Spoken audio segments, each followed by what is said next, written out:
স্বপ্ন যদি স্বপ্ন। ছাগলকাণ্ডে ভাইরাল জাতীয় রাজস্ব বোর্ডের সাবেক সদস্য মতিউর রহমানের বিদেশ যাওয়ার অনুমতি চেয়ে করা রিট খারিজ করেছেন হাইকোর্ট। 25 নভেম্বর হাইকোর্টের সংশ্লিষ্ট শাখায় এই রিটটি করেছিলেন তিনি ও তার প্রথম স্ত্রীর আইনজীবী, কিন্তু মতিউর রহমানের রিট উত্থাপিত হয়নি মর্মে খারিজ করেছেন হাইকোর্ট।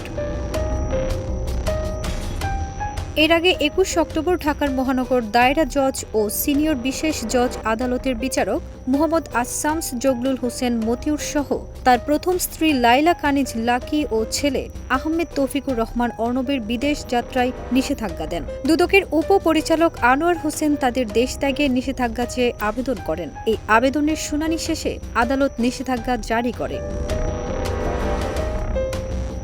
দুদক আবেদনে উল্লেখ করেন, মতিউর রহমান ও তার পরিবারের সদস্যদের বিরুদ্ধে কয়েক হাজার কোটি টাকার অবৈধ সম্পদ অর্জন এবং সন্তান স্বজনদের নামে বিদেশে অর্থ পাচারের অভিযোগ রয়েছে।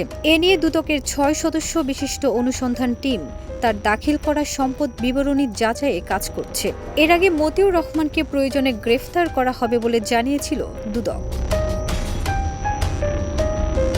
জানা যায়, মতিউরের বিরুদ্ধে এর আগে 4 বার দুর্নীতির অভিযোগ পায় দুদক, কিন্তু প্রতিবারই নানা কৌশলে প্রভাব খাটিয়ে দুর্নীতির অভিযোগ মুছে ক্লিনচিট পেয়েছিলেন তিনি।